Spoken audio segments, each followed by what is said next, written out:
Сайн байцгаана уу тулгын цагт автомобиль. За өнөөдрийнхөө босын явдлыг ярих гээд бэлдээ сууж байна.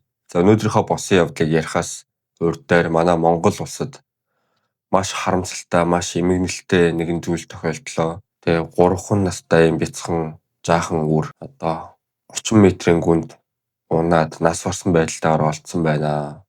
Маш харамсалтай. Тэгэд энэ зүйлийг монголчууд тэр чигтээ чих тавьж, нүд тавьж хүлээж илаа, итгэл найдвараа алдахгүй хүлээж байлаа. Тэгэд эцсүүлд нь 50-60 цагийн дараа одоо ингээд амьсгал хураасан байдалтай олдсон байна. Ер нь бол тэгээд им бага насны хүүхдтэй холбоотой хэрэгүүд, ослууд, аваарууд ер нь бол шууд ингээд тохиолдчихдгүй. Ямарваа нэгэн одоо эцэг эхийн хайхрамжгүй байдал, асан хамгаалагчийн хайхрамжгүй байдлаас ингээд үүддгээ. Тэгээд би бол байнгын л одоо хүүхдийн тухай, хүүхдийн одоо ийм гэмт хэргийн талаар ярьдаг. Яагаад гэвэл мэдээж одоо хүүхэд гэдэг чинь бид бүхний ялангуяа монголчууд бидний одоо сайн сайхан явах ирээдүйн баталгаа, ирээдүйн одоо ганц түлхүүрээ. Тийм болохоор манайхаа үр хүүхдтэй хайхрамжтай хандаад, үр хүүхдтэй хайрлаад одоо инрээд те ийм байгаа ч гэсэн үүднээс би аль болох хүүхдийн хэрэг одоо гэр бүлтэй холбоотой юм хэрэгүүд ярьдаг. Тэгээ өөрөө ч гэсэн одоо залуу аавын хувьд маш юм сэтгэл өвдөж явдаг болохоор аль болох хүүхдийн тухай ярьдаг. За тэгээд өнөөдрийн босын явдлаараа ч гэсэн юм маш бяцхан 16хан сартай 2 нас хүрээгүй юм бяцхан жаахан охины талаар ярих гэж байна. За тэгээд энэ хүү хэргийг зүрх судасны өвчтөй тэ жирэмсэн сэтгэл санаанд докторгүй хүмүүс битгий үзээрэй гэж хэлье.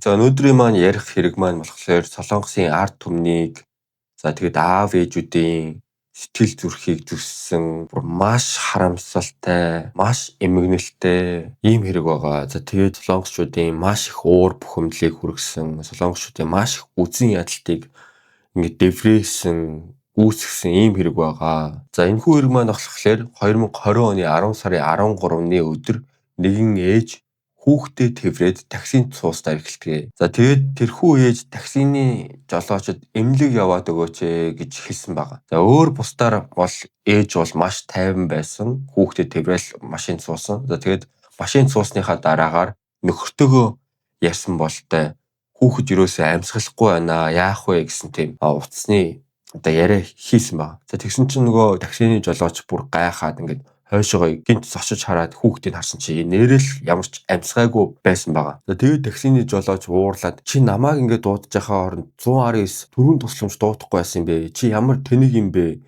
Гэд ууралсан баг. За тэгсэн чинь нөгөө ээж болохоор 119 тэгээд танаас хурдаа таксинаас хурдан байж чадах уу гэдэг юм мэдрэл муутай юм шиг хариу өгсөн байгаа байхгүй. За тэгээ мэдээж одоо таксинд суусан юм чинь таксинда явсаар 10 минутын дотор хүүхдийг эмнэлэг дээр хүргэж чаддгаа. За тэгээд эмнэлэг дээр хүүхэд очоод анхан шатны тусламж авах гэсэн боловч аль хэдийн хүүхэд нас барсан байдгаа. За талигаач хүүхдийг чонгины гих бөгөөд тухайн үед 16хан сартай бяцхан охин байлаа. Охин 2019 оны 6 сарын 10-нд төрсөн бөгөөд төрүүлсэн ээж нь амьдралын шаардлагаар охиныг өсгөж тэжээж чадахгүй гэснээр чонгины охин төрөөд ердөө 8 хоногтой байхаасаа ахуулна төрсөн ээжээсээ хагцдаг. За Солонгост бол ийм байд юм байна. Одоо ингээд хүүхдээ тэжээж чадхааргүй болсон те.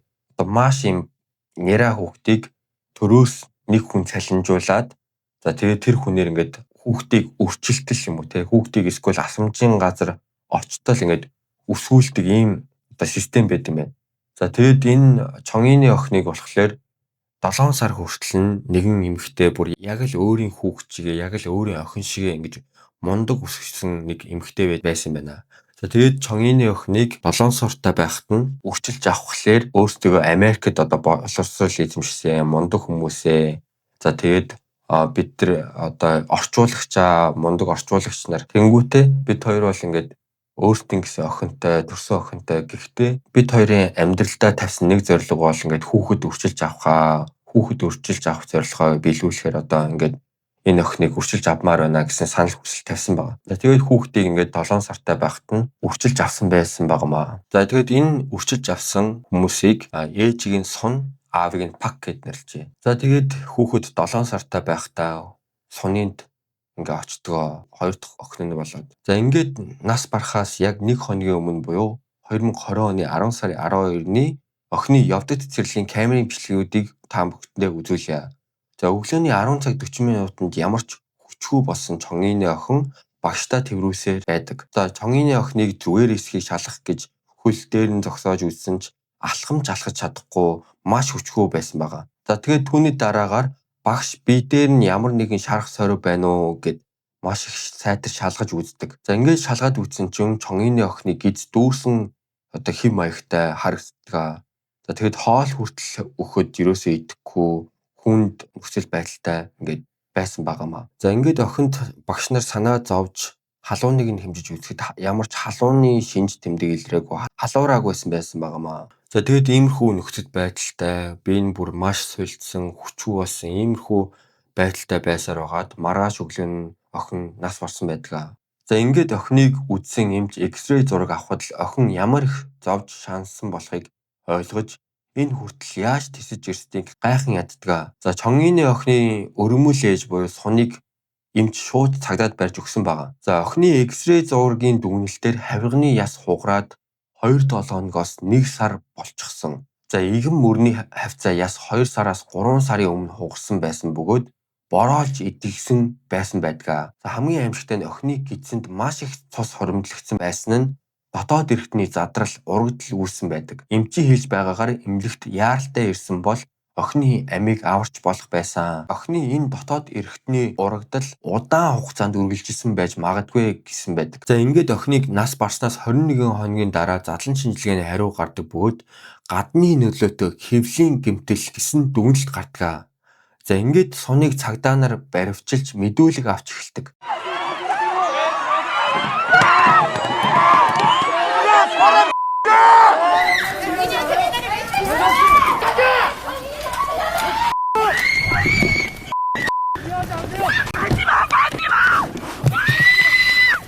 아니한테 미안하지 않나요?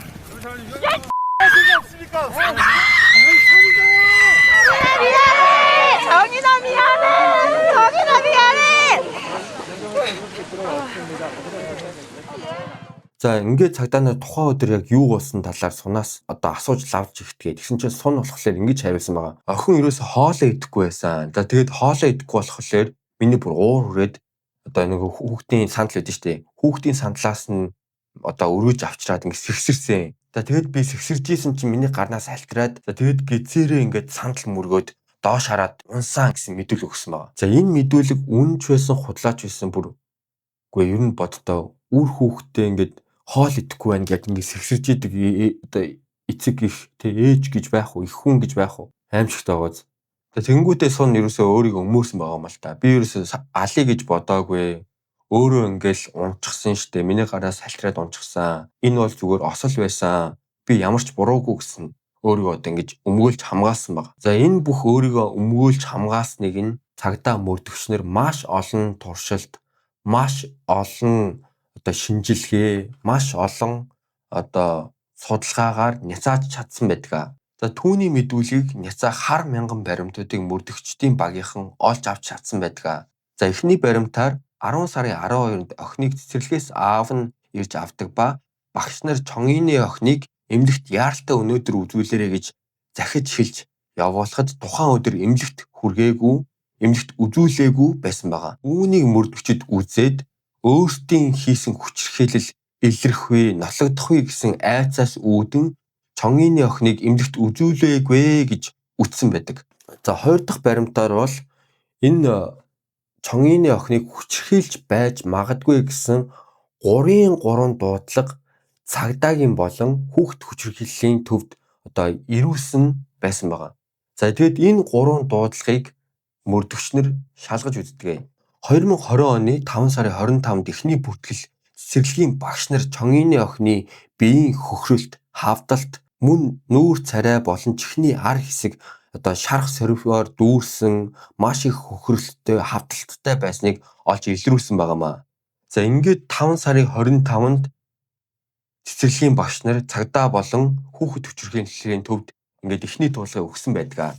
За хоёр дахь дуудлага болохоор 2020 оны 6 сарын 29-нд Тонгины охиныг халуун зунаар машинд ганцаарнгийн үлдээчихсэн байсан байна гэсэн дуудлагыг одоо ойр авихын хөршийн мэдүүлэг өгсөн байгаа. За тэгээд энэ хөршийн мэдүүлэг болохоор энэ Чонгины охин 40-50 минут орчим машинд ганцаархнаа байсан. Тэгээд аргагүй ихэнд яалтчгүй цагдаа дуудсан гэсэн мэдүүлэг өгсөн байгаа.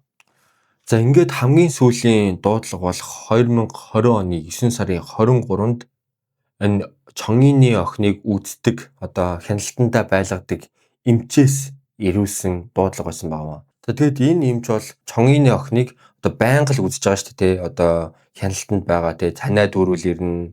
За тэгээд вакцин тариулахтаа энэ эмч дээр нь. За тэгээд энэ бүх эрэлтэнд Чонгины охины байгаа байдал, яар шарах, сорив тэр бүхнийг уул баримтжуулж исэн байгаа.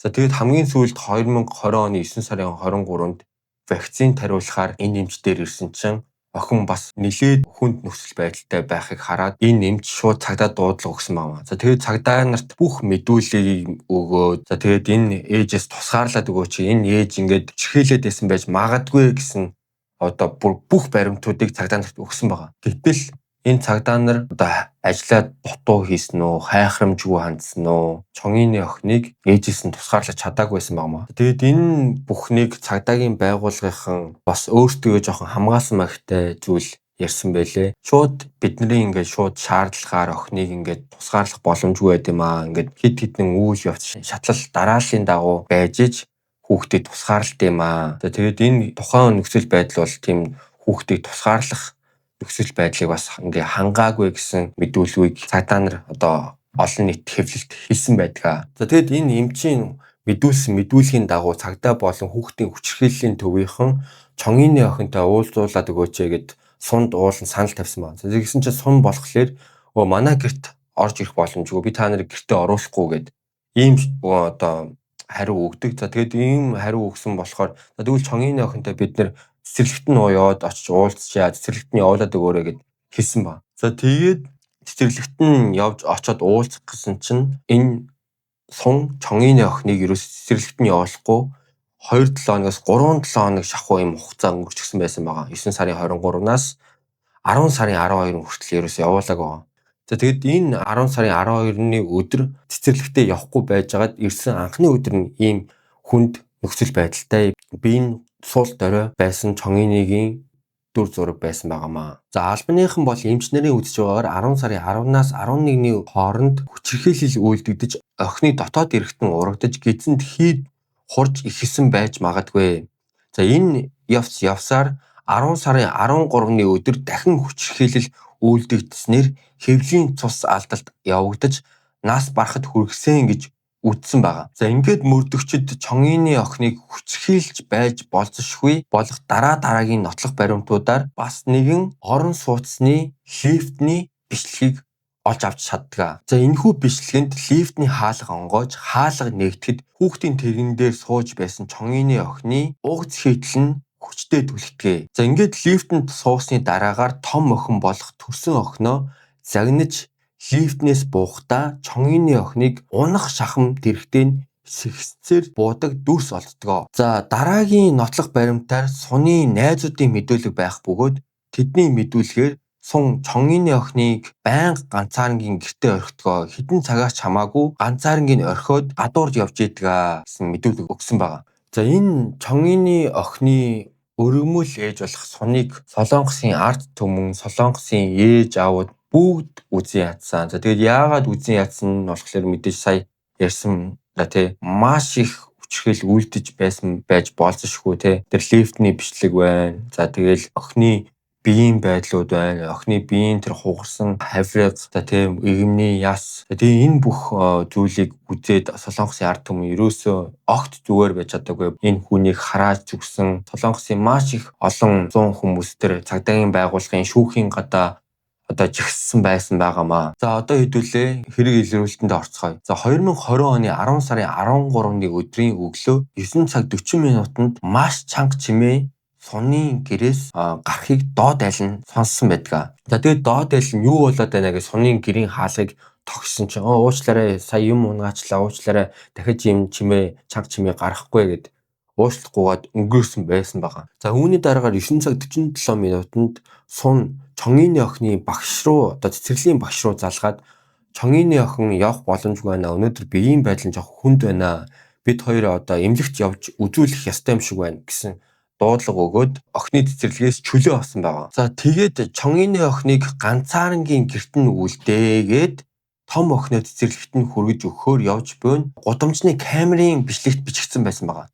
За тэгээд 10 цаг 40 минутанд энэ Сун гэртээ хурж ирээд Чонгины охиныг хувцаслаад таксинд суусан байх бичлэг нь ингээд олддгоо. За ингээд эргээд санахад те Чонгины охиныг зүгээр нэг таксигаар эмнэлэгт хүргэсэн байдаг гэдэг те. За тэгсэн чинь энэ таксиг дуудаад 10 минутын дараа энэ Сунны гэрт ирсэн байна. За тэгээд Сун бүр ямар ч юм одоо айж сандарсан, твцсэн тэм шинжгүүгээр таксинд суугаад тэгэд эмнэлэг явахыг шаардсан байсан байгаа юм л та. Зүгээр энэ Сунны үйл явдлыг харахад л тэгээ хүүхдийг амь ааврын гэсэн одоо тийм ямар ч одоо сэтгэлгүй байсан харагдаж байгаа. За ингээд нөгөө гэрт маш чанга чимээ гарсан гэснээр те. За тэр маш чанга чимээ яг юу байсан талаар мөрдөгчд одоо судалж шинжилж эхэлсэн байсан байгаа. За ингээд мөрдөгчдийн зүгээс тэр маш хүчтэй чанга чимээ гарсан гэх мэдүүлгийн дагуу тэр чимээ хүчрхийл байж магадгүй гэж үздэг. За охины гэмтлээс үсгэд 3 настай хүүхдэд ийм гэмтэл үүсгэд ямархуу хүч шаардагдах талаар туршилт хийж үзэхэд 3800-аас 4000 ньютон хүч шаардагдана гэж тогтоогдож чадсан байдаг. Шинжээчдийн зүгээс Сунтай адилхан өндөртэй, Сунны биеийн жинтэй адилхан эмэгтэйгээр туршилт хийж үзсэн байгаа. Нөгөө охины биед 3800-аас 4000 ньютоны хүч зарцуулагдсан гэснээр тий. За тэгсэн чинь энэ хүч болохоор шүү дээ. Хүүхдийг ингэ хөвтөж яхад дээрс ингэ дэвсэлсэн байж магадгүй, өсөө дэвсэлсэн байж магадгүй гэсэн тийм дүгнэлт нэгт гарч иж байгаа. Дараагаар нь болов шүү дээ. Таеквондогийн мундаг тамирчнаар өшөглөлт хийлгэхэд 3800-аас 4000 ньютоны хүч бас ингэ шаардагдаж байгаа байхгүй. Тэгэхээр бүр маш их хүчтэй одоо тийм хүчрхийл үлдэгдсэн байж магадгүй болж таарж байгаа. За тэгээд ийм их туршилт шинжилгээ судалгааны дагуу Суныг хүчрхийлэл үлдэж хүүхдийн амьд нь хүрсэн байж магадгүй гэж мөрдөгчд болон прокурорын зүгээс үздэг. За ингээд мөрдөгчнөр бол маш олон баримтуудыг олж авч чадсан учраас Чонгины охины өргөмөл ээж аав хоёрыг хоёулангийн баримтчилгаа мөрдөгчнөр өргөмөл ээж аав хоёроос мэдүүлэг аваад та хоёр хүчрхийлсэн байж магадгүй юм байна. Тэгээ энэ хөлний хөхрөлт юунаас үүссэн гэсэн чинь энэ бол зүгээр Монгол хүүхд тол биш дээ. Энэ зүгээр төрхөөс байдаг нөгөө хүүхд тол биш дээ гэж хариу өгсөн байгаа байхгүй юу. Тэгээд та бүхний харж байгаачлан Чонгины охин энэ айлттай Суннынд Пакинд ирэхээс өмнө ямар хөөрхөн охин байлаа, ямар ч сайхан Миратай те нэмсгэлсэн ийм охин байсан. За тэгсэн чинь Сун болон Пакинд ирснээс хойш нүүр царай нь харлаж барааж, яр шархаар дүүрч, нүү дам ингээ хөрсөн ийм олон одоо хүчрхийл донд хэдэн сар байсан ингээд нотлогддгоо. За тэгээд Чонгины охин маш харамсалтайгаар энэ Суннынд Пакинд ирснээр 271 хоногийн дараа нас барсан байдаг юм байна. За ингээд шүүхээс Сунд 35 жилийн ял, Пакид 5 жилийн ял тус бүр оноодгоо. За тэгээд энд бол Солонгосын ард түмэн бол маш их дургуутж байгаа. Энэ хоёрыг хоёулангийн те хүчрхийлэгч нар байсан. Тийм болохоор ялын дээд хэмжээг өгөөч гэж маш их хүмүүс хүссэн, маш их хүмүүс орилж чарлж одоо маш их хүмүүс жигссэн. За тэгээд энэхүү хэргийг бэлтгэхдээ бол миний бүр маш их одоо өр имтэрсэн. Тэгээд энэ Чонгины охины нүүр царай одоо тэр баг байхын дөр зураг бол яг л ингээд миний охин ингээд нүдэнд харагдаад байгаа байхгүй. Хайрын охин ингээд нэг муу адгууснуудын гарт ингээд амиа алдчихин гэдэг бол маш харамсалтай. Тэгээд энэ өргөж авсан ээж аав хоёр нь бол ерөөсөө өөрсдөө бол одоо тий би нэг хүнд буян үлдэж байна. Би нэг муу одоо хаягдсан хүүхдийг өргөж аваад энэ бол хоёрын буян энийг одоо нуугаад ах юу байх вэ тэгэл ойр хавийнхандаа маш их зарлж авсан баг. Би хоёр хүүхд өргөж авсан. Энэ өрчилж авсан хүүхд маань гээл. Тэгэд энэ бүх ярьж авсан зүйл нь болохоор өөрсдийнхөө одоо карьер, өөрсдийнхөө одоо энэ эгог тэжээх гэж л ярьж авсан байж магадгүй гэж сэтгэл зүйчнэр бол үзээд байгаа юм байлээ. Тэгээд өнөөдрийнхөө дугаарыг энэ хүргээд дуусгая. Намайг дэмжиж байгаад маш их баярлалаа. Маш их хайртай шүү. Subscribe дараад өгөөрэй. Лайк дараад өгөөрэй. Тэгээд энэ хэрийн талаар комент та нар бичээрэй. За тэгээд баяртай махаа. Баярлалаа.